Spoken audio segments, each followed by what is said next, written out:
Aye, that's just doing some outtake wheels. Yeah, that's all good. Yeah, I'm just checking everybody's picture perfect. Yeah.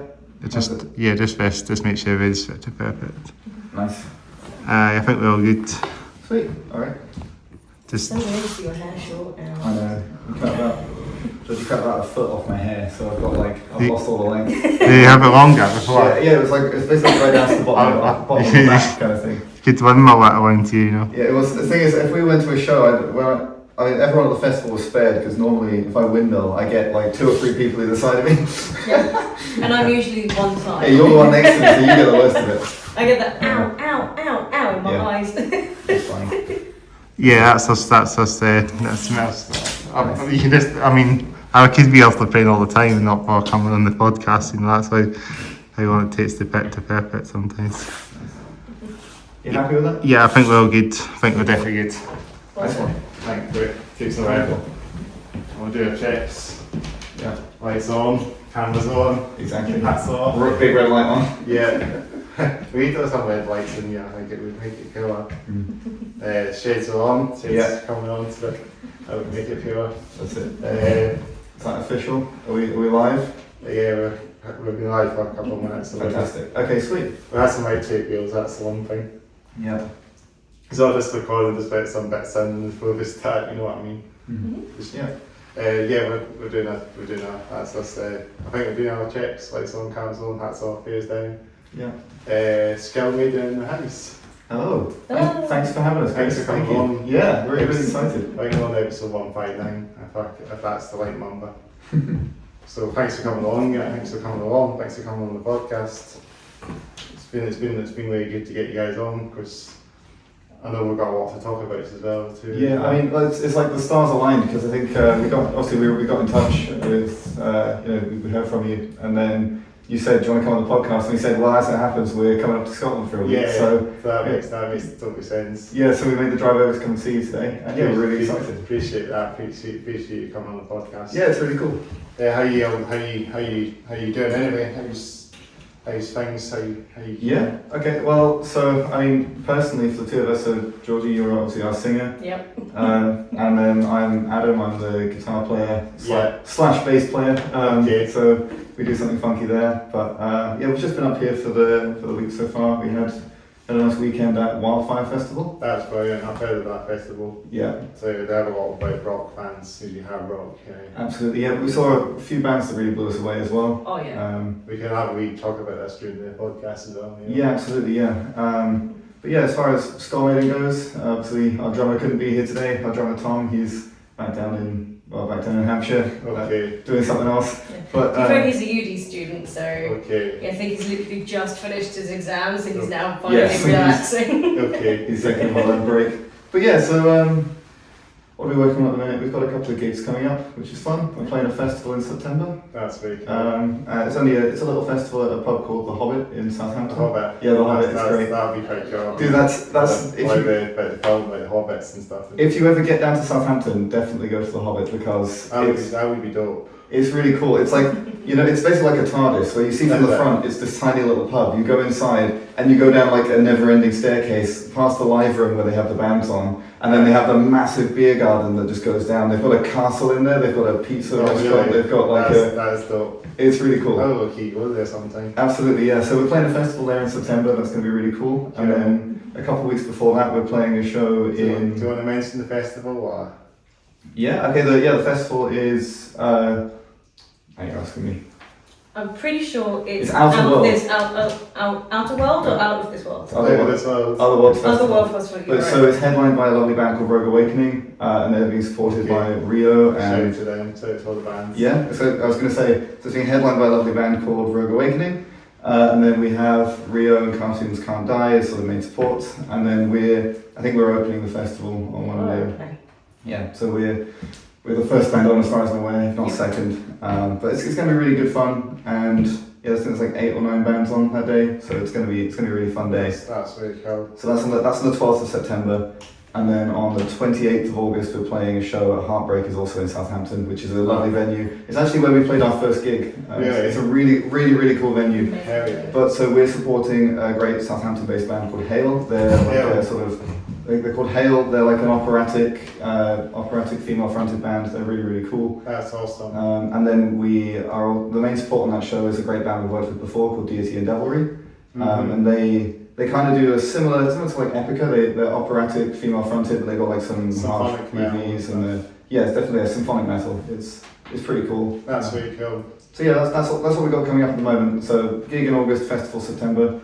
You have to give a wee message to some bands on your ways, up down your way as well. You know? Yeah, absolutely. I mean, I'm repping Tales of Perdition today. These guys are friggin' awesome. They're good friends of ours. I like that show. It reminds you of like a Rob Zombie t-shirt when I first saw that. Yeah, it's really friggin' cool.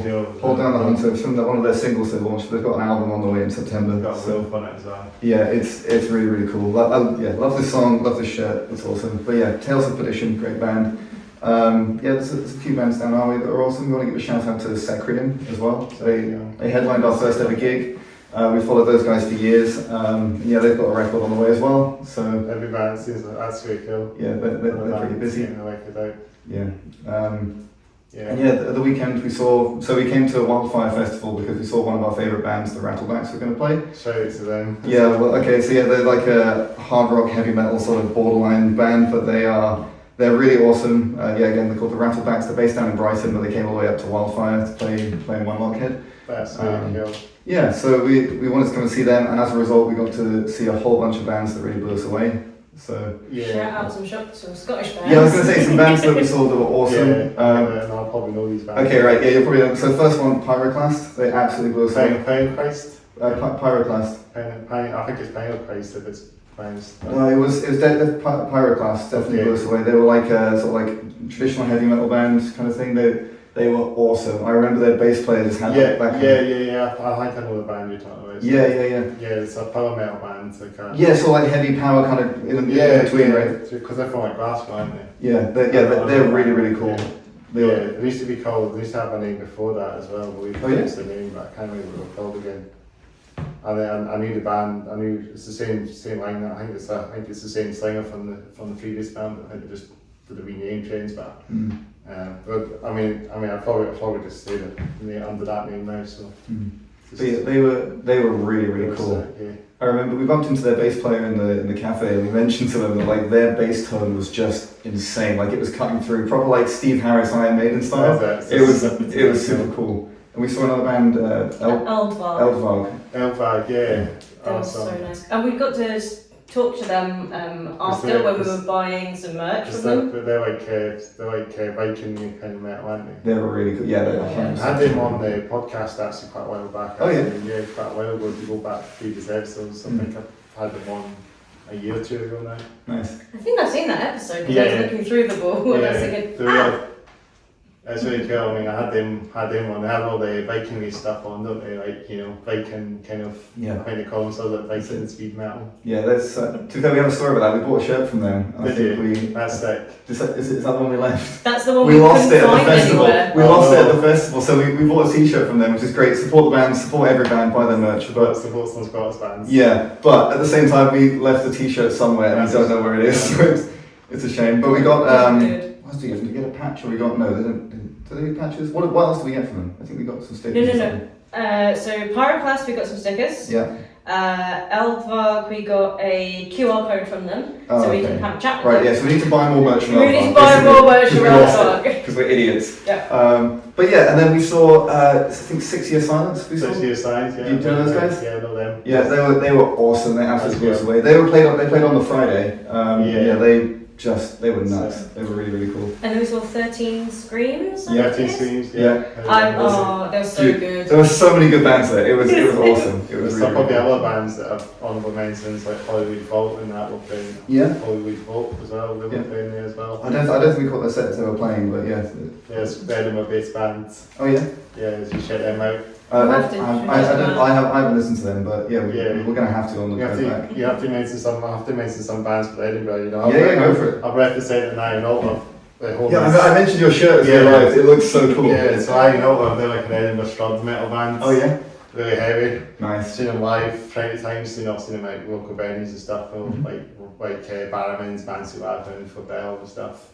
As they played everywhere in the UK as well. I think they've done tours down south as well. Nice. But yeah, shout out to these guys. Shout out to a band called Dog Tired as well. Oh yeah? Oh, I've heard of them. Yeah, they're from up here. Yeah, nice. Check them out as well. You have to check them out. Yeah, absolutely. Good, they're sick. They're like groove metal. Nice. Like Panteras of Edinburgh. Oh yeah, hell yeah. That's nice. Have you seen them live before? You have? Yeah, I've seen them live, but have you seen them live? I haven't, no. No, we You guys- haven't you really guys see had a them? chance to see because where we're based. This is Yeah, our first time in outside then, Scotland. isn't We kind of miss out on all this really cool Scottish metal I was bands. going to say, we're basically the opposite end of the country, sadly. Yeah. So. So this week, hopefully, we'll catch someone somewhere. Hopefully, Yeah. we'll catch them You before should- we end up going home. Yeah, you should definitely go to Banshee as well, which is quite a hot, Scotland's most haunted pub. Okay, so It's very similar to the one you were talking about, the Hobbit. There's some like character of it. nice, There's a wee staircase that goes down. nice. There's a wee smell, and then you Is got. that in Edinburgh? Yeah, it's Edinburgh. Nice. So if you're on like Nidgy Street and where Bannerman's is, Cowgate, you just walk up Nidgy Street from Bannerman, where Bannerman's is, Yeah. straight up that road, and it's just the next venue up. What's the pub called? The Banshee Labyrinth. Okay. Yeah, check that out because there's a lot of good bands that play there. Yeah, nice. It's a small room as well. I mean, the room size is like probably similar size to this room, but again, I think it might be like a 50 cap venue. That's what I love about grassroots venues is you don't know, you can have the best venue in the world, but from the outside it can look so unsuspecting. Yeah. Like there's one near us that we absolutely love, which is called The Star, which is in Guildford in Surrey. Yeah. And from the outside, it's like it's got to be at least 500 years old. It's an Oh yeah. ancient pub, basically. So because Guildford's a really old market town, Right. so the pub is just, it looks like it's from medieval times. Basically, it's a medieval pub, and you go in and it's the sort of pub you go into and the floors are like this, and you're sort of walking. Oh, yeah. It's completely You try, slanted. somehow you hold a plank like this, but like you're doing this while you're walking on the floorboards. But when you get back into the live room, it's like for the size of the pub, it's massive. It's only 100 cap venue, but they got a proper stage with a riser and everything, then a drum riser on that big massive PA, lighting rig across the top. It's really cool. But so we booked a show there, and the headliner we invited, I remember them saying to us, like from the outside, they were like, "All right, it's a pub." And then they step inside and they were like, "Guys, this place is amazing. It's awesome. It's really cool." That's very cool. I have to check some of these places out if I'm ever in that way, down that way, it'd be nice to check out some of these venues, As I say, like Edinburgh's decent scene as well, you can actually, I know we did lose one of the venues quite recently, which is a real shame, Regin, so it's one of the music venues, alternative venues in Edinburgh. Yeah. And that was good for metal gigs and stuff. I used to go to loads of gigs in the past, but they just turned it into a cowboy band now, which is a bit of a picky doing that. But Well, that's it. I mean, what often happens is like, I don't know if you get the issue here, but like, there's a venue that's been there for 100 years or something, and then a property developer comes in, builds houses around it, people move in and they complain about the noise. Accommodation and shit, you know what I mean? Yeah. It just turns it upside down, doesn't it? You know what I mean? So that's quite a check the recording real quick, because I just want to be sure everything's still recording. Yeah, I think we're still good. Are we all good? Yeah, all good. Nice one. Just don't know that. Yeah. I'll keep that in because I always like to have all this bit and then I always think that about and the edited most of the time. Yeah. Like as I was saying, Legends, it's a shame that shut down, because that was a great venue for live gigs and bands. And, I've seen there's been like touring bands there as well, of course. I'm trying to think of any other good Scots bands, Edinburgh bands. You should check out Hammer as well. Hammer, we spoke to them, we chatted to them on, there's a media company called Get Heavy, if you've heard of them. Yeah, Get Heavy, they do a stream on Twitch and we were... They're cool, Hammer, you should check them out. They're doing pretty well, because they just want out to the masses. Yeah, we've been kind of following them a little bit, so yeah, we chatted to them on the chat on Get Heavy bits, they had their music video featured on the show. That's cool, is that Silhouette or something? That was...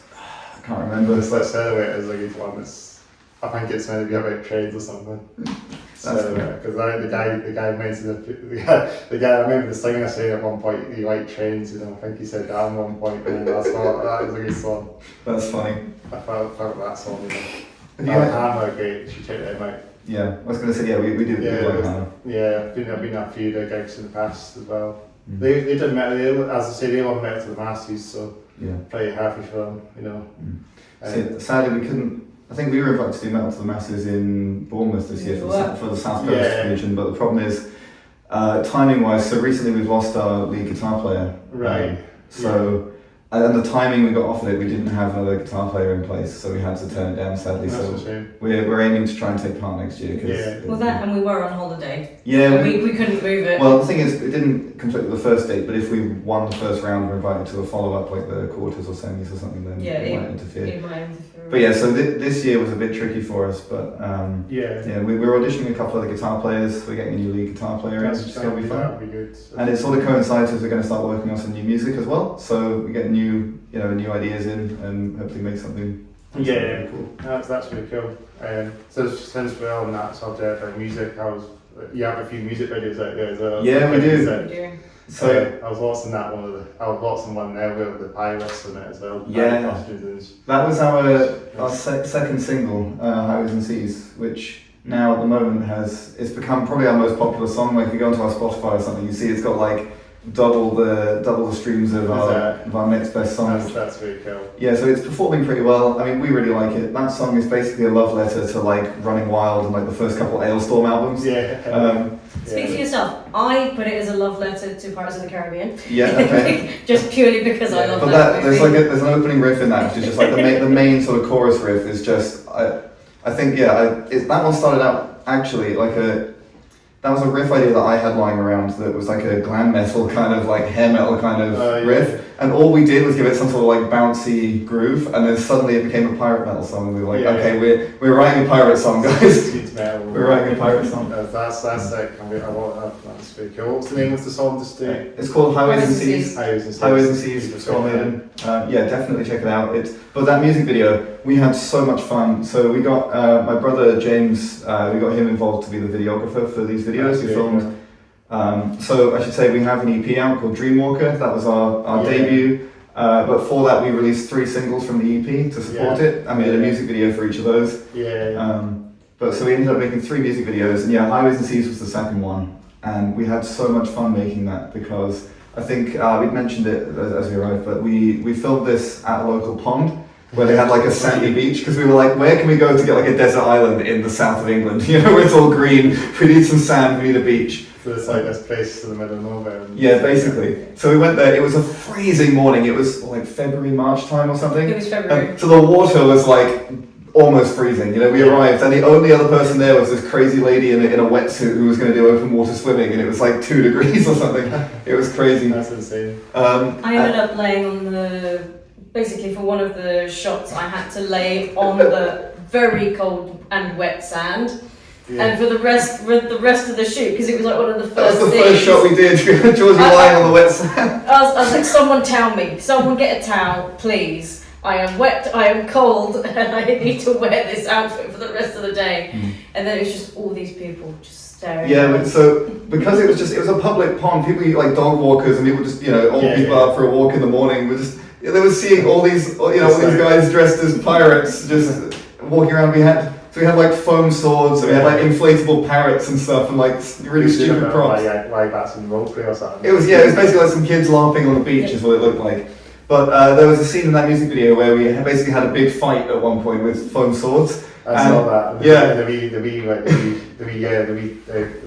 ukulele as well. Yeah. So we did that, and at the time there must have been like 20 people sat on the bank above the beach just watching us, and we had a live audience, so we had to just. When you're there, you're working basically, you're getting on with it, you're being professional, but behind you there's a big crowd of people watching you. At least you're playing a wee gig as well. We used to get your name out there as well, for some people watching you as well. Oh, exactly. We had a couple of people come up to us and ask us, which was nice. Do you know, it was difficult because we all filmed this. I was going to say, this being our debut that we were preparing for, it was all our first band, so we didn't have any online presence at all. So people were asking us what the band name was, we were telling them, but like nothing was out at the time, so we said it's coming out soon. We don't know when, but keep your ears to the ground kind of thing. But we had so much fun doing that.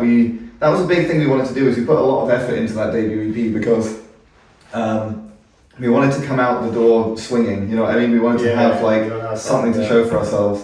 Yeah, so that's really cool, actually. Yeah, so this debut EP we came out with was effectively like our first message to the world, really. Like, try a bit of everything, have a few different styles on the EP, and just see what works, what doesn't.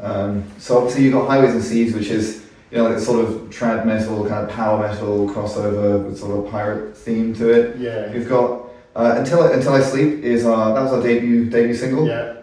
So that's effectively it's kind of our heaviest song emotionally, lyrically, because I'll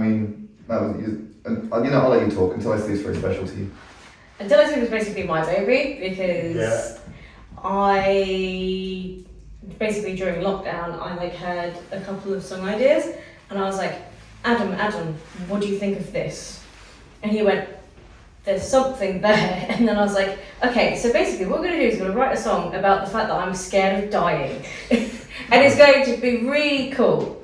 And then somehow it worked. I don't know how it worked, but it just for some reason it just blew me out of the water. The fact that it just worked completely. The guitar that you wrote, the solo that Greg wrote, and Tom like being able to just grab the drums and basically go, no, this is how it's gonna go, and it's a beautiful amalgamation, and I absolutely love it still. Yeah, I think structurally it's quite a simple song. Like the chorus is like a nice big 4-chord thing, and there's a couple of fun riffs in there, but it's sort of like galloping verses and then big 4 chords for the chorus, and it just works. It's really cool. And I think in the recording process we had a nice moment where we had Greg, our lead guitar player. We were recording in his garage. Actually, we were recording his lead guitar in the garage, and we must have done, I don't know, we started recording the solo and we wanted to get it in one take. We just thought like, we're gonna hit record, we're gonna play the whole thing, we're not punching in, we're not redoing any notes.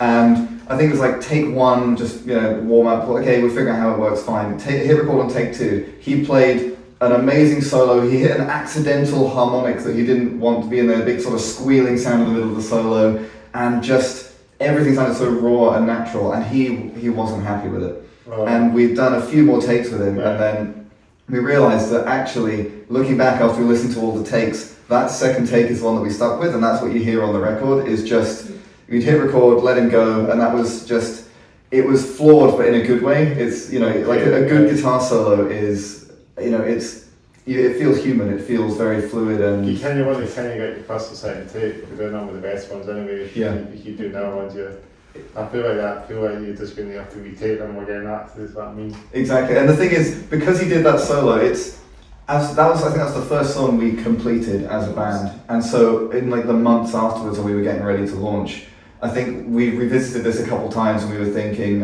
Greg as well leading this, thinking like, I can do so much better, I've written some new ideas, I've got this, I've got that. But we listened back to it every time, and all of us collectively just told him, come on, this one's great. It's it's the one, because don't touch it. Yeah, don't touch it. It's perfect. Leave it. You captured that moment in a recording. That's the one you want to keep as well. To say second one, the best one, Definitely. Even if it has the wee hiccup in it, that's exactly. Anyway. But we love it. We absolutely love it. That's probably our favorite. We'll be humming that solo in the shower, even though it sounds egotistical to say you're humming your own song in the shower. But yeah, Greg wrote a really cool solo there, and we just it lives in our head rent free. And do you have any other songs as well? Of course. Of the last single, which we always end every show on, is Killer Chipmunk. And it's crazy in the best way. So you did have all the onesies on in the videos. Yeah, you saw that, right? Yeah, all the onesies on. We were recording that in a public park. Okay. Behind a train station. Right. And you see these dog walkers, and like when we were wearing the hoods and the skull masks, all the dogs were like, don't like this, I don't like this. Killer Chipmunk. Oh, I know, that's Until I Sleep. No, but Killer Chipmunk, we recorded it in the same park, but in a different area. The onesies and the knives, and oh my god, every time someone walked past, they would just burst out laughing. Yeah. Because they just saw these people in a onesie. And unfortunately, our drummer almost immediately... Sorry, he's laughing already. So our drummer almost immediately broke his onesie. So not just anywhere. So it had a zip on the arse, basically. So immediately he broke the zip. So in the video, I think we're chasing him with the camera at one point, and he's just got his butt hanging out, from the flap on the back. But importantly, Killer Chipmunk was like, it's like a novelty song, but we wanted to put it at the end like a bonus track, the last thing on the EP. Yeah. And we absolutely love it. And it's just like, it's an homage to, it's basically like our idea of a thrash song, basically. And it's just like, but with like this big, okay, the verse is like, the main riff is pretty fast, kind of like thrashy riff. And then the chorus breaks down into like an AC/DC style, like big chord, and then like just back into the same riff. But yeah, that song's full of surprises. We then break down into like a bridge where it sort of gallops for a bit, and then the solo comes in. And we gave Greg one instruction, which was do like a Kerry King Slayer solo, where like, we want you to play ridiculously fast, and we don't care what notes you play, and just go, and it worked so well. It was really, really funny. And we always end every show on it, and it's every time without fail, it's always the one that people go, I really like that song, that's really catchy, I'm going to be singing that in the shower tomorrow. And then sometimes we'll have people come back, like if we play in Brighton, because we've got quite a good following in Brighton as somehow, well. Yeah. But we go back to Brighton and we play a couple of shows, and there's these people go, Killer Chipmunk, and it's like, okay, I think this might be very catchy. We had a couple of moments. We played a show in Bournemouth, and it was a pub called Chaplin's, and they have a restaurant above the pub. Yeah. And before the show, one of our friends came to see us, and they said, guys, up in the restaurant, there's people saying, oh, what bands are playing tonight? What bands are playing tonight? And they said, oh, I don't know, there's this band called Skullmaiden. I don't know who they are, but they've got a song about a chipmunk. I don't know what it is. And so it's kind of cool. And then that show, when we got to the end of the show, you went, we've got one more song for you. I'm going to tell you a story. And then some guy in the audience heckles and goes, is there a chipmunk in it? Yes, there is. And she's got a knife. I saw that. It's good fun. Do you actually do that? Do you put the onesie on? Did you put the Chipmunk onesie on when you're playing live? Then would that be something you? We wanted Georgie to, but you don't want. Well, it's not that you don't want to. Yeah. You say the onesie's uncomfortable. Right? It's one of those things where the seams are like razors. Like I don't know how it's sewn. It was like Amazon's finest. It was the cheapest Amazon's chipmunk finest. onesie we could find. Eventually, when I have time, I will get a proper chipmunk onesie made. Yeah. That's like that looks a bit more metal, like with metal eyeliner and everything. Or something. Exactly. But eventually, that will be the one. And the only thing I can't do is I can't bring a fake knife with me, because if I take that to a venue, you could. As long as it's like obviously a foam like prop knife. Maybe a foam knife. Yeah, but we're gonna. I think that's a big thing we're trying to do at the moment. So our EP, our main priority was like, if we're gonna put time into something, get the music good, and then get our performance good live musically. And then I think next year, we're really gonna work on, with the new music we're gonna be working on, we're really gonna work on our presentation, our theming, because. I think, awesome. Yeah, the EP, because we had sort of Until I Sleep, which was like our emotional song, we had Sorrow, which is like slow, it's in 7 instead of 8, it's 7/4, and it's really slow and chunky. And then we got Highways and Seas, which is like the upbeat, exciting one. We have Utopic Prophet, which is it's like our Black Album Metallica kind of thing, like big riff and that kind of thing. And then Killer Chipmunk, obviously, which is just insane. Basically, we wanted to sort of try a bit of everything, see what works for us. That's true. That's. But this new music, we're sort of going to try and not change our sound, but we're going to keep what we're doing, but implement a few more sort of extreme elements to it. So I think we're going to try and aim to land somewhere between power metal and like melodic death metal, somewhere in between. So like if you took a power metal band and then added a sprinkle of Children of Bodom and like Old Monarch. Hell yeah. So yeah, it's going to be fun, but we've got a few songs that we've been playing live for a while that aren't yet recorded, and we're working on a whole lot of new stuff, and we're going to try and put an album together, which is going to be fun. That'll be awesome. Yeah. I look forward to hearing that as well when it comes out as well. Mm-hmm. So as I say, you guys are visiting Scotland as well. Yes. Yeah. I was going to say, we're all the way up to. We're going to go all the way up to Inverness tomorrow. So we're driving all the way up there. That's really cool. You're going to go and try and catch Nessie and bring her home, but we can't. No Listen, promises. She'll only come if she wants to. Yeah. She'll try and get some gigs up in Scotland as well. I reckon you guys would be really good at home as you get up here as well. It's Scottish crowds as well. I think we want to. We've seen a heck of a lot of bands that. I mean, they're right up our street, and also seems to be a good scene up here. There's a lot of good Some venues. great bands up here. Yeah. You know, I reckon like Bannerman's would be a good shout, but you can, there's plenty of venues of bands who have them as well, and Yeah. stuff like that would probably be cool to play. Mhm. There's so many good bands. There's another band that I could mention as well, Party Cannon. Do you know them? Yes, Yes, we love Party You Cannons. love Party Cannons. They're from up this way as well. Hell yeah. I've done film and that, so that's just a wee city just up from That's the fine. bridge and that, you know. It's a wee city, but it's apparently a city now. Dunfermline used to be a town, but it's a city now apparently. I've got a question for you. Like in Scotland, are you a fan of Gloryhammer? I've heard of them, yeah. You've heard of them? Okay, fine.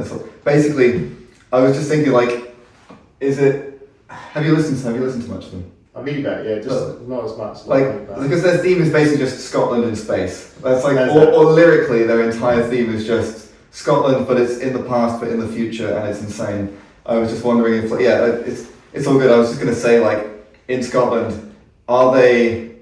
is it annoying to hear it constantly, or like, are they like a national treasure? That was sort of like my question, but yeah.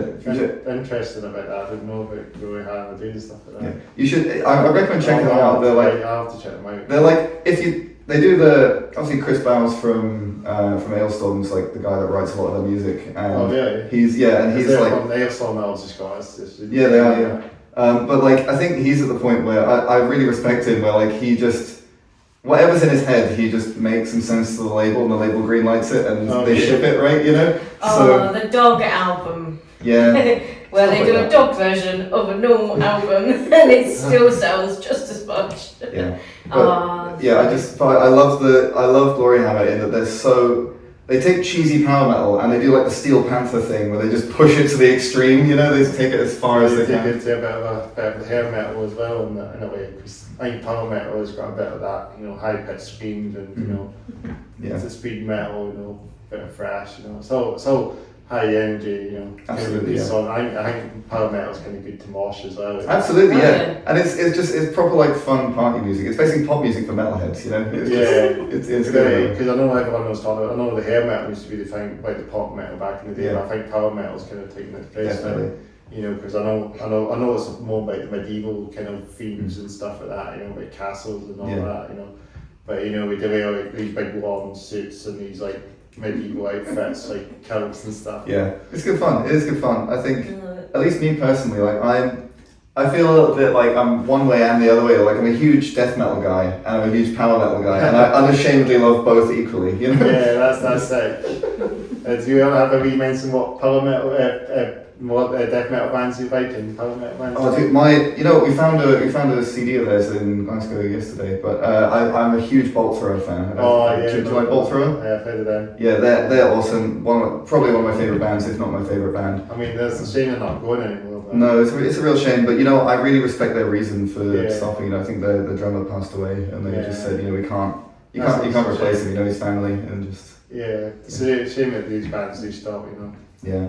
But yeah, they're absolutely one of my favourite bands. I'm a big Dying Fetus fan as well. Oh, yeah, it's the slam kind of thing. I love that. They're very similar to Party Cannon. Yeah, as well. definitely. I've listened to a couple of albums. And it's like, it's heavy. They're really cool. I like Obituary as well. Like sort of low and Obituary. slow kind of thing. I love that. Like the old stuff like I'm trying to think the names of the songs. Like Slowly We Rot. That's that one. Yeah. Is it something Stomp again? What is it called?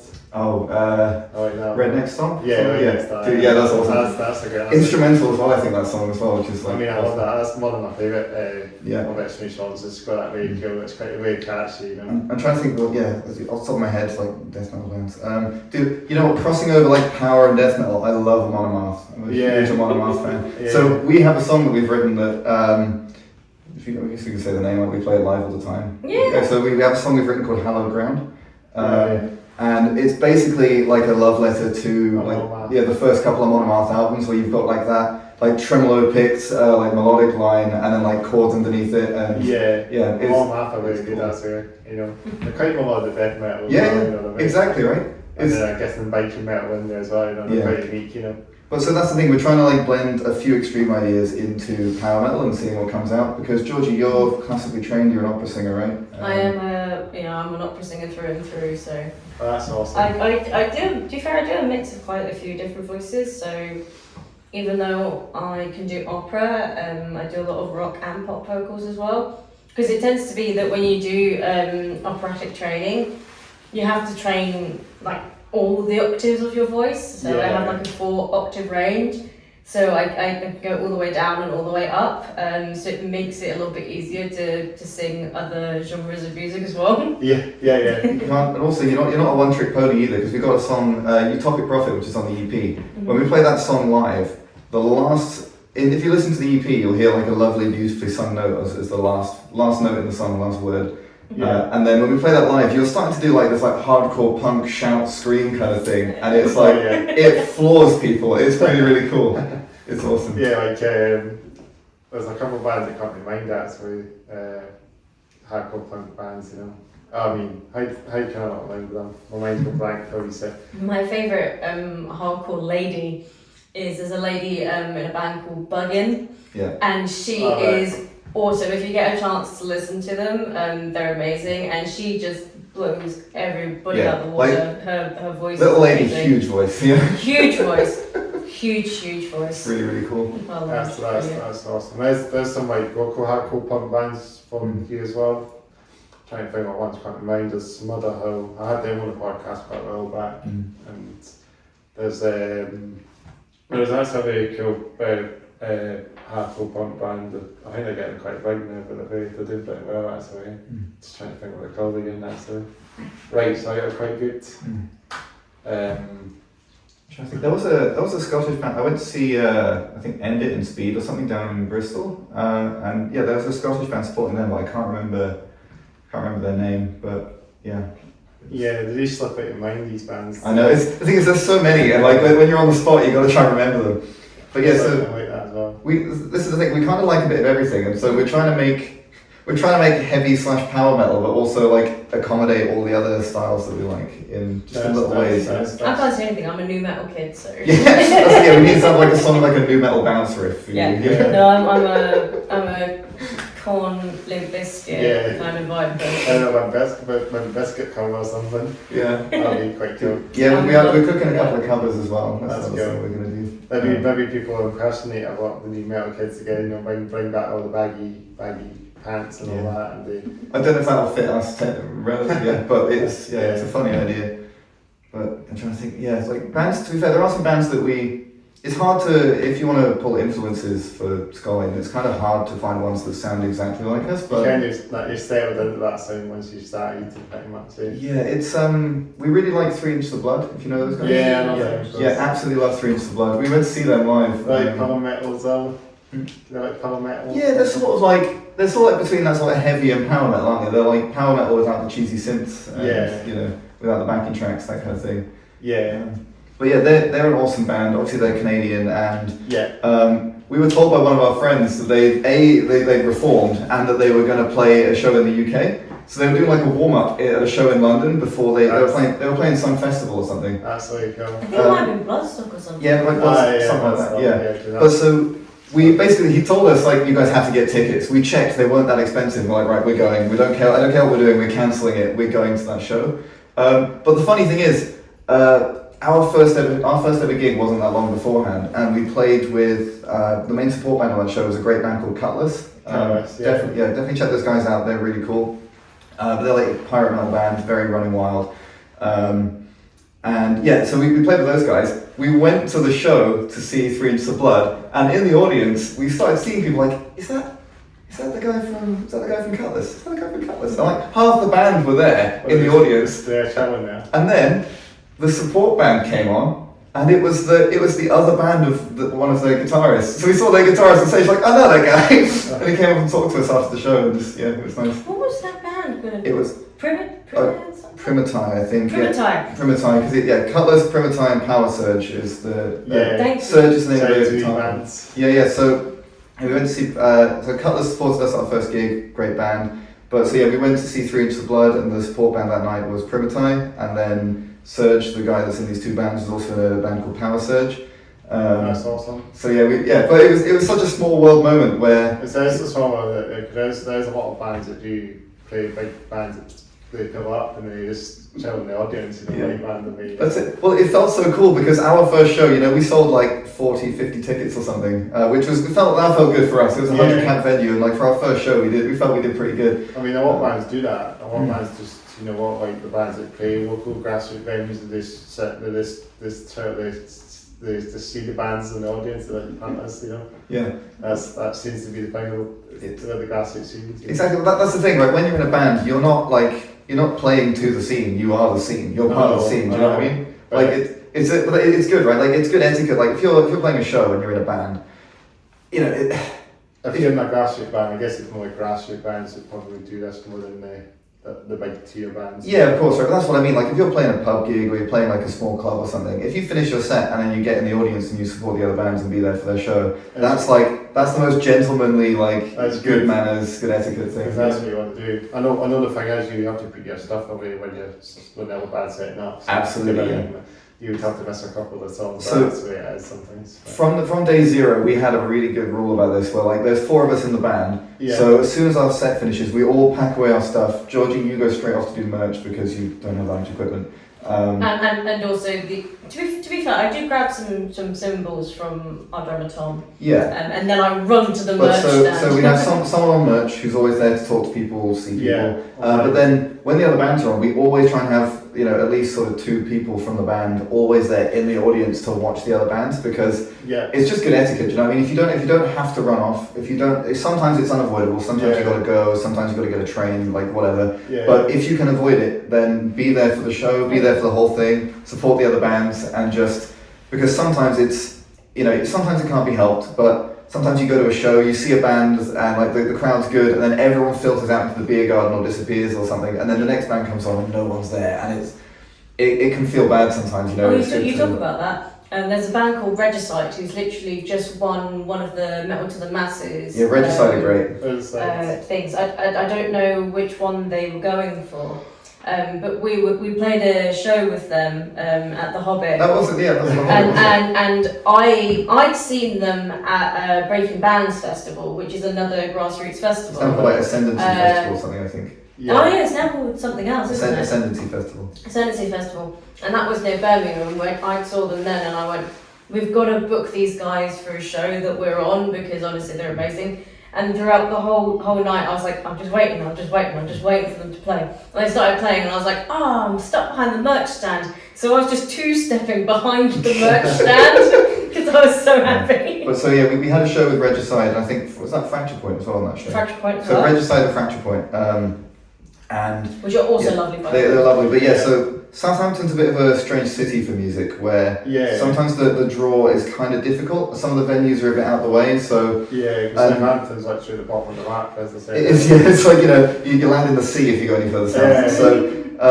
And so the problem is the pub was kind of packed, but not everyone was there for the music. So you had some people in the crowd, and then as the bands were setting up and doing sound checks and stuff between bands, people kind of filtered out and disappeared. So Regicide, the friggin' headliners, went to go on. And there was like no one there, so we started like rallying people, like come on. There's people, bands about to start, get inside, get in the live room.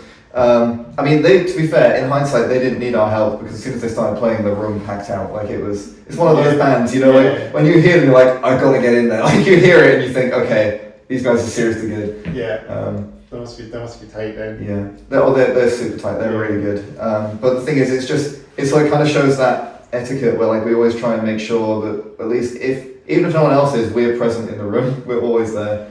Always. That's sick. That's what you need. A lot of bands. I mean, that's the thing about me. I would like to support lots of grassroots bands. And I like to see all these bands live up here as well. Because some great bands up in Scotland. I've had lots of bands on this podcast as well. I've interviewed lots of various genres of bands, indie, rock, metal. Yeah. Not just the same genre, but it's always good to just get the names out there and get the good bands on. There's so many great bands on, and I would love to get some more bands from your neck of the woods to come up to Edinburgh. Yeah, absolutely. It's just get them to do the 7-hour drive or whatever it is. I'll have to get a gig up here one day. That's one. That's it. Yeah, we'll have to book a tour or something and bring some southern bands with us. I say bring a band from our area. Bring them up here. Yeah. And then, And then book a local one as well. Yeah, like a band, like an opening band or something, or something not. yeah, just we'll get some friends and we'll. If you know Hammer, maybe Hammer would be a good shout for you guys to get up. Dude, yeah, we'd love to. Hammer. We'd love to. There's a good few bands that we want to get involved with. To be fair, I'd love to play with Outtakes. I think they're awesome. They seriously. I want to see them again. We've talked about them before, but obviously, like they totally blew us away at Wildfire. They're doing pretty well for themselves. You know, there's a 3-piece Viking metal band. I mean, it's amazing that they. For a 3-piece, they sound huge. Like one guitar, one bass, drums, and vocals, and like. I know. Genuinely, because I'm so short, I couldn't see the stage properly. So I actually thought there was more than 3 of them. So now I finally know. You couldn't see. No, I genuinely couldn't see. So I'm like itty bitty. I'm like barely 5 foot.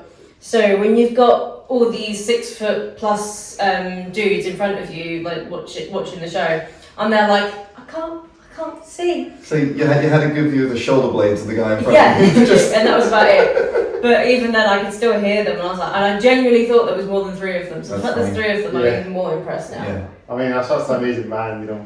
I would love to see them again at some point. I had them on the podcast quite a while back, so hopefully if I listen and shout to you, like your metal band. I think they're Glasgow based as well. I think they're based in Glasgow. Yeah. There's a lot of bands based in a lot of metal bands in Glasgow. So we went there yesterday, and you can just tell like the alternative scene there is very alive. Did you go anywhere in Glasgow specifically when you were there? Yeah, so we got off at Glasgow Central and then just went exploring from there. We found a nice record shop and bought a bunch of CDs and then. Was that one of the independent ones? Or? I don't think it was. I think it was a chain. It wasn't. It wasn't HMV, but it was. No, it was called Fop. Rock. Yeah, Rock's the other one. Yeah. It's owned by HMV Rock. Is it? They're owned by the same company. It's just a different name. Alright, fair enough. Yeah. That'll be why we went into HMV and there was no music. It was just like DVDs and stuff. We're like, what is this? What's going on? It's the same shop. It's just a chain. We've got one up for you in Edinburgh too, for Rock. You know, they've been going for years. They've been going for a long time. I remember it's got. I mean, the logo's it stands out quite a bit. You know, that they went with the wedge logo, the pop thing. It's great to go away. But yes, we went there and then. Can we give a shout out to a local business in Glasgow? Yeah, if you want. We went to a really cool cafe called Arcade. It was Arcade. Arcade. Yeah, it's really cool. Yeah. It's like a board games cafe, but they also have like a video games area that you can just book time. That is awesome. Yeah, they have like arcade games and stuff. Food was awesome. We played some board games. We were playing Guess Who, but we were guessing the people on vibes only. Yeah, not like what are they like? It was like, do they like? Are they proud of their children? Yeah, they're proud of their kids, or like do they? Do they play video games, or do they yell at the kids on their lawn or something? And then you just have to try and guess who they are by how they look. That was funny. But we asked the guys there, like, where do we go? We want to find like alternative vintage shops and good music and all this. And they gave us like a list of places to go. They were so nice. They really deserved it. You got hot bands in Glasgow. You got the bar bands and that. We went there. We went to the market. We went to the Barrows Market. Yeah, it's very cool. Yeah, it was super cool. The venue, that's one of the good venues in there as well. They get some good metal bands and bands, you know. Yeah, there wasn't metal on when we were there. It was like some sort of like daytime disco thing. I kept trying to persuade him to go in with me. I was like, oh, can we not? And he was like, no, we don't have time. We're not doing that. But next time we'll go. Yeah, you guys should play there at some point. You never know. Yeah, it was honestly, it was so cool. Like we were there for 4 or 5 hours or something. We didn't have loads of time, but we saw quite a few cool places. Yeah, nice and sneezies. You got a few venues. You got audio. You got Ivy Blacks. Some of the venues in Glasgow you can mention. You know. Yeah. You got Rock as well. I think you got the Garage as well. There's a good amount of venues in Glasgow. You know, that's the thing is about a lot of bands in the grassroots scene. That is a lot of them do play there more. I think. Do you know what? It reminded me a lot of. We really like Brighton down on the south coast. Yeah. And it's like.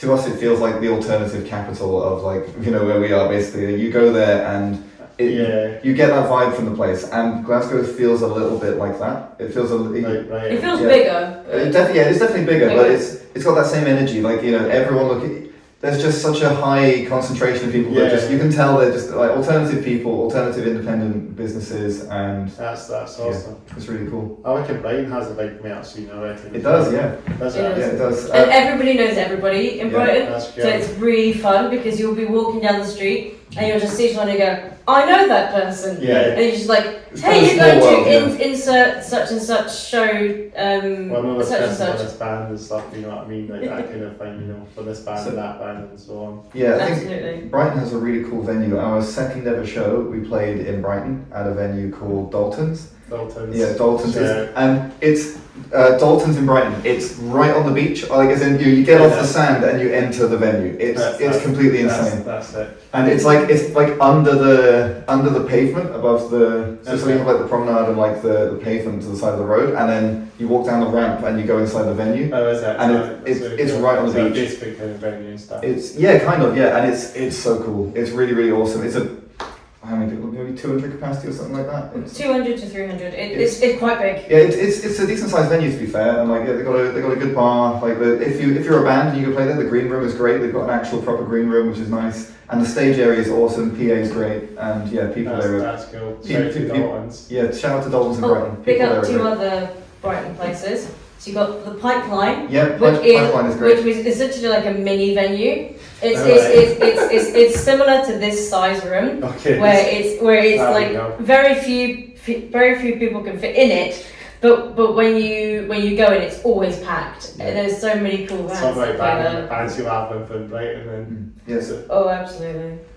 So I don't think what the other That's one just is. real quick. Yeah, the Pipeline's great, awesome venue, and then also we played Waterbear. So Waterbear, there's yeah. a music college in Brighton called Waterbear, and they have a venue, Yeah. which again is it's built into like a boathouse in the just off the beach. Interesting. Really, really cool venue. But we played there, and the great thing about that venue is the back line is totally provided. They have kit, cabs, amps, everything. So you basically can just, if you're a band that's on the Yeah. road and you want to book at a venue, You like don't have to take all your equipment, your gear off you. You can just Yeah, turn up. fine. and- exactly. So like if you're a band on the road and you're not taking cabs with you, you're not taking your kit, like book Waterbear. you know. Maybe they could be a bit flexible and let you play on the day when you just visit and Yeah. and that, and you just pick a gig, on that day, Basically, yeah. I mean, they're sort of set up for that kind of business model if they wanted to do it, where like they've got all the equipment. You know? Yeah, it should have more venues that are a bit more open to the supporting the equipment and stuff. Have like a house drum kit and stuff like that. I know venues up in Edinburgh. I think they have like a house drum kit, but I think you'd have to rely on taking your gear, I think- guitar amps and stuff. It's definitely getting more popular. Where like, so we've had one show in London at a great venue called the Devonshire I've Arms. heard of the day. Yeah, in Camden. Oh yeah, Camden. Yeah, awesome venue. But driving in London is bad. Like it's hell. It's just driving in London is hell. And so we decided to try and be clever when we played this show. So we thought we'd pack super light. We'd drive to basically there's on the Northern Line, I think, in London on the Underground. Yeah. There's a town called Finchley. So if you get off at Finchley, they've got a main station with a big car park. So we parked there, paid for the parking, got all our gear and we're carrying it. And then I have like a mini lunchbox guitar amp that's about this big that I use for venues like this. And we weren't bringing any cabs or anything, so we just took all our stuff, pedal board, amp, guitar, everything. You had a merch bag. I did. And we went into the train station. Train line was closed. Oh, was it? So, yeah, completely closed. I can't remember what they were doing. They Yeah. lost power or there was some Yeah. sort of issue or something like that. Something I believe was wrong with the track itself, so they couldn't have any trains go on it at all. So then we kind of freaked out, panicked. We got an Uber from there down into the city to the venue, and then we did end up getting the train back, but the taxi there sucked. And watching the taxi driver drive through London when it's pretty busy is just I don't envy that guy. I don't want to be that guy. That's kind of like, because I kind of like one of the taxi drivers would have to know they would have to know the way quite a lot, don't they? Yeah. Exactly. Stuck in traffic, Yeah, Well, cabby, you But know. what I was getting to at that venue is they've got their own kit and they've got their own cabs. So I think, local sort of London bands know the drill. They show up with their amps, they show up with their guitar, but not the cabinets, not the kit. Yeah. And I think, if you're in a big city, that's kind of the... Too much to carry all that. Yeah, but I feel like if you're a local and that's your city, that's kind of the drill. They expect you to not be able to take all your heavy stuff, so they have it at the venue. Yeah. Because I don't think London's it's not very built up as a driving city really now these days. It's more like taking public transport there to get to the venue and not carry all your stuff and that. I can understand that, Exactly right. And also, the other thing is, as a band, we're still kind of leaning heavily into amp head and a cab, real backline, pushing everything, just, ourselves out the speaker with a big amp. And a lot of bands are switching to pedal boards, floor modelers and floor units. Even a lot of bands are just using they're just using PAs for their amps. Exactly right. That's what I mean. They just basically have the modeler on the floor, like a Helix or something, or whatever else they got. Yeah. And they run that straight to the PA, and then it goes out the front of house, which is great. But I think the reason why I don't want to do it yet is when I'm at a show, I like to be front row, right in the middle. Yeah. And what you'll find if you're standing there, the front of house speakers are off to the sides, way away from your ears, and they're pointing that way. So you stand in the middle and you're watching some guys having great fun, but they're miming their instruments because you can't hear it coming out of the PA speakers on your sides. Yeah, or the monitors or something. The monitors, the speakers that would play on the stage, that's the ones that maybe thinking as well. Probably a bit quiet, Yeah, that's it, right? And sometimes if you're standing here, right in the middle, and you've got the speakers off to your sides, if you're in the audience and you're watching a band, sometimes you can only hear the front of the wedges, the floor wedges, the monitors and stuff. Yeah. And then sometimes, again, super professional, but some bands are they've got their in-ear monitors as well. Yeah, so they all have in-ears. They're using the PA speakers for the guitar sounds. And so you're not getting any backline noise from the guitars, you're just getting the drums, and that's about it. So I think depending on the venue and depending on where you are in the audience, having a backline is still, if you can make it work, it's still important, I think, having some noise coming from the stage rather than just out the PA. You still want to have amps now. The amplifiers would still look traditional as well. I think it still looks cool for being a metal band. You don't have an amp. That's sort of the important thing. Even when I was at the Metallica gig recently, actually, I didn't notice. Obviously, I think they had the snake pit staged at that time. They didn't have any amp. I don't think I noticed any amps from where I was. It's just probably coming out of it's probably the same way. This minimalised equipment. Yeah. I think the size of the venue, if it was Metallica, then the size of the venue, it's all coming out of the PA anyway, but it was amazing. I just actually just saw Metallica in Glasgow the other week, first time seeing them, absolutely brilliant. It was in a stadium, in Glasgow, Hampden Park, but it's still miles away. You can only see them these specs, Yeah, I think that's Lars. I think that's got to be Lars, right? Yeah. He's the only one sat down. The drum kit came off on the stage and it went on another bit, and it was on one of those platforms that would raise up the kit and then go back down and then go to another bit on the stage. It's very fun, really sick. That's funny. Yeah, it's a shame Greg, our lead guitar player, isn't here because he's a huge Metallica fan. Well, we could bring if you guys come up for a guy, you can bring the whole band on, and that would be sick for one podcast for you guys. Well, that's it. Sad. Greg decided to leave us, so we can't bring. Well, we could bring him up, but he's technically not in the band anymore. Okay. He's a huge Metallica fan and a big. The thing is, actually, I tell a lie, he's more a Megadeth guy than a Metallica guy, but he likes both. If that's possible in the sort of Metallica Megadeth rivalry, I don't know, but they're very similar as well. Comparatively, our drummer Tom is completely the other way. He's a metalcore kid through and through and through. Yeah. He absolutely loves all metalcore. Yeah. He got me onto a band called Currents. Currents, yeah. And I love them. They're so good. But no, he's totally into his metalcore. So is there any metalcore bands that are when we can next come up, we'll be bringing Tom. Well, he's the reason that in our power metal band we now have songs with 30 seconds on the kick and China cymbals and that kind of thing. Which I honestly, after hearing it, I totally welcome. The song that he's probably most proud of on our EP is Utopic Prophet, which is our fourth song. Because when we showed him that song, it just had a generic rock beat on it. Here's our idea, and he'd only just joined the band, and he went, right, okay. Basically, we were programming the drums in and writing the part, and he went, right, just give me this, give it here. He essentially went, that's rubbish, give it to me. So totally clean slate. and he wrote this awesome part, and it's got like, it's the kind of like, in the chorus, I describe like sort of galloping double kick, syncopated like China cymbals, and like just, you have to listen to the song because the drums really elevate that. And then as we come back into the verse and like the main riff, he's straight back to this kind of like rock beat, but then he's doing some cool like double kick as well, and just, he totally elevated that song because it was going to be, that's it. you know, I was going to say, it's not like, it wouldn't have been a bad song, but it's just like he took it to another level just by bringing in another brain to listen to it and add their own idea. To be fair, he's an amazing drummer, and we're very, very lucky to have him. Yeah. And when he went off to uni, we weren't sure whether he could be in the band and do uni at the same time.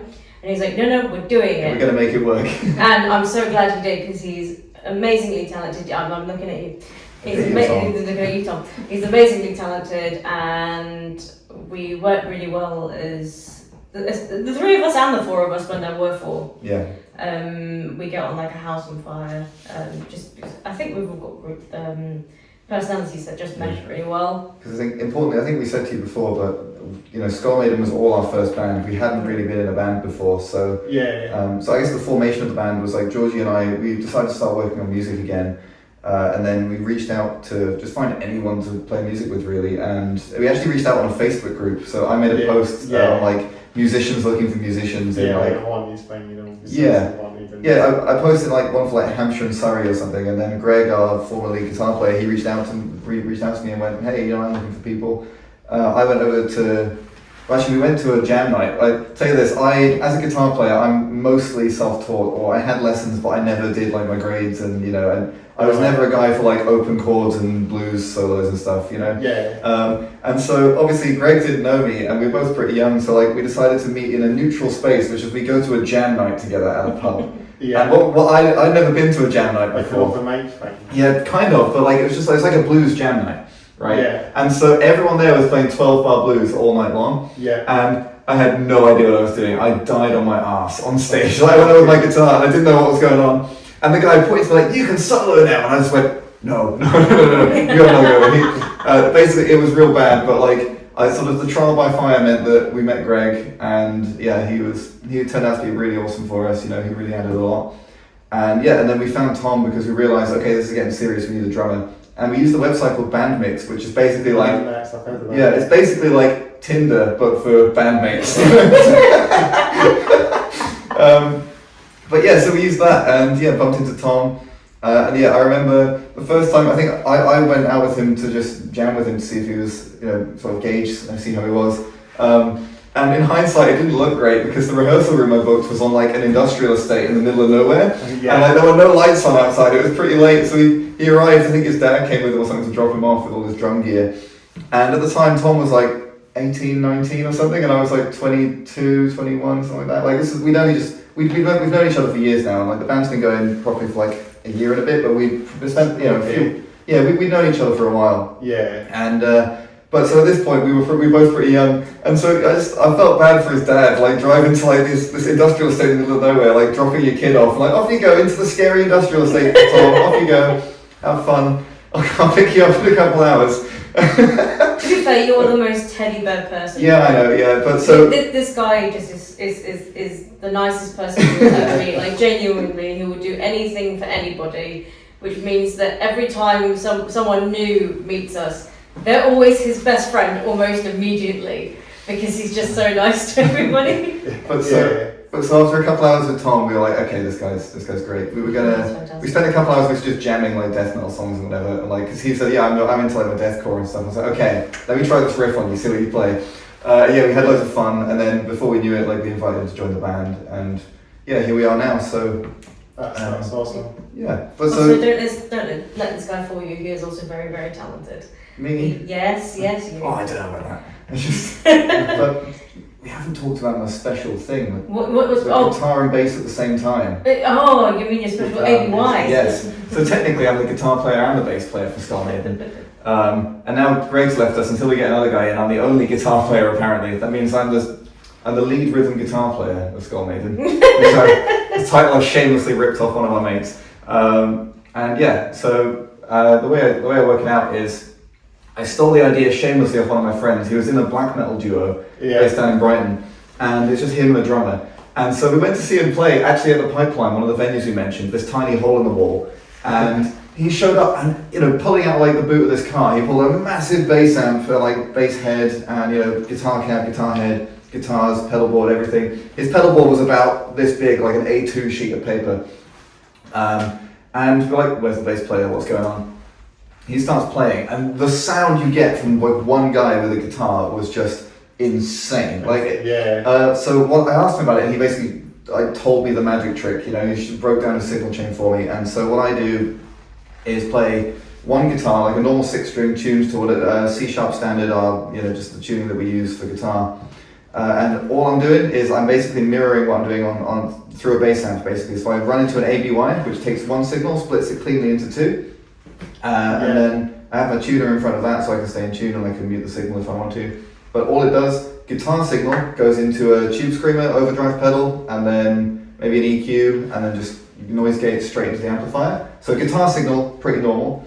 And then the bass signal goes into a Digitech drop pedal, which takes the whole thing down an octave to the bass level, and then into an EQ pedal where I'm pulling out all the high end. So you get rid of all the trebly guitar noises and just keep the low end. And then that goes into a fuzz pedal. So I've got a Green Russian Big Muff fuzz pedal just to add some grit to it, make it sound nasty. And basically you've got to make it sound as disgusting as possible. And then that goes into a noise gate because by that time it's got a lot of noise in the signal. And that goes into my crappy Behringer bass amp with a half decent bass cab. And it works a treat, honestly. Like we did our whole first year, like 10, 11 gigs now with just that signal, like no bass player or anything. So yes, you doing the guitar bass. And the way we were writing is basically Greg, our lead guitar player, focused on like the melodic side of things, and he was effectively acting like our Iron Maiden style guy, like adding like the melodies and stuff to our rhythm parts. And then I was basically holding down like a rhythm part that works for a bass and a guitar. It worked out alright for us, to be fair, and it meant that, in practical terms, the four of us got on really well, and we wanted to write stuff that needed two guitars, and it saves me picking up a bass, it keeps me able to play guitar. But it also means there's like one less guy. If we got a bass player in, it's one less guy to keep happy, it's one less guy to fit in the car, it's one less guy to feed, it's one less guy to complain about the album and stuff, So we're working pretty good as a four-piece at the moment. Even with the time with the timing not on turning up or exactly right. Like, are they going to show up at rehearsal? Hey, we got a gig on the 15th. Can you make it? Oh no, it's my mum's birthday or something. It's one less of those to worry about. So you can improvise on that. It's worked out kind of fun for us. It's always been nice to have people after the show go like, "Where's your bass player?" And then you can you're looking at him. You can engage with someone and like just talk to them about how the rig works, and it's good fun. It's a good talk. Interesting. That's awesome, man. Is there anything else we want to chat about? So we'll probably need to wrap it up soon. But things. I'm trying to think. I have some things to say. Yeah, go for it. It's mainly just follow us please on Instagram, Facebook. Have we got subreddit? No. So Instagram, Facebook, TikTok, YouTube, Bandcamp. Follow us on Spotify, you get updates there. We don't have an online merch store yet, but that's coming up. That'll be up on our Bandcamp. So if you follow us on our Bandcamp, Skullmaiden, I think it's skullmaiden.bandcamp.com. You'll get some updates about that. We've got 2 shows coming up. So if you're watching this and you're in the south of the UK, then check out Southampton. We've got 28th of August at Heartbreakers, great venue, please come. A couple other great female-fronted bands on that show, and then the festival at the Hobbit, 12th of September. Again, awesome great bands. We've worked with loads of them before. Check out Rogue Awakening, Cartoons Can't Die, Rio. Again, we're there as well. A bunch of other great bands. So 28th of August, 12th of September, both in Southampton. And then, we're working on new music. Stay tuned. You'll see some stuff soon. We've been pretty quiet for a while, but we're kicking off again now. Auditioning some new guitar players. So you'll hear stuff from us soon. And also, big up. Hats off, Hair Down for actually. Thank you to Hats Off, Hair Down podcast. Chris, if you want to see, obviously Chris on the Hats Off, Hair Down podcast, that would make sense. Absolutely, So thank you so much to Chris. I really appreciate it. I really appreciate you getting some great bands on this podcast. Even just bands that even come for like day trips, for example, just to come up with the podcast is always pretty cool. Yeah, absolutely. That's the thing. We'll definitely come back to Scotland. It'd be cool to come back and play some gigs and we could do like a follow up or something. That'd be great. Yeah. Obviously, we'll stay in touch. Yeah, definitely. I do like your jacket, by the way, saying that. as Oh well. yeah, thank you. Yeah, this is the one. I wore this same one on the. Did I wear this on the Highways and Seas shoot? You I did. think I did. You Something. did. Yeah. You I did. can't remember exactly. But no, or I gave it to a friend. I can't remember. Either way, you'll see this on someone. It might be on Max. Yeah. It might be. It So, might be Max. Yeah, we had a cameo from one of our friends, and we had basically everyone has helped us. Thank you. But It's you cool. know, It's cool. I do like that track. It's quite old school as well. yeah, it's kind of cool. I think quick story. I played this at our last show in Southampton, and it was a mistake. I wore leather trousers and this, and it was a hot day under the lights, and we played for like a 40-minute set or something, and I was dying. And I drove us to that show, and I had to drive all of us back, and it was bad. I had a proper headache. I totally dehydrated myself. I basically gave myself heat stroke. It was bad. But it's worth it to look cool. That's the thing. It's worth it. The wear trousers look cool as well, you know. Yeah. You kind of go for that kind of look as well. Then you wear trousers. Yeah, I think we're sort of going to really work out our theming over the next few months, and yeah, you'll see us.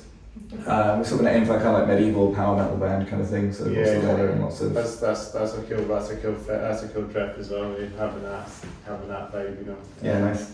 And I'll say a shout out to I'll real quick again. Check out these guys if you want to. Yeah. Absolutely. Metal bands. We'll be listening to them on the way home. Yeah, absolutely. I Yeah. should make a wee list of bands for your road trip or something. You know. Oh, absolutely. Please Yeah, send so over a list of Give us a road bands. trip playlist. That'd be fun.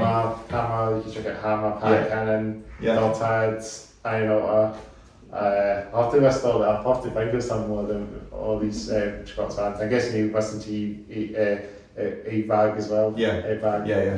And there's some other great bands as well.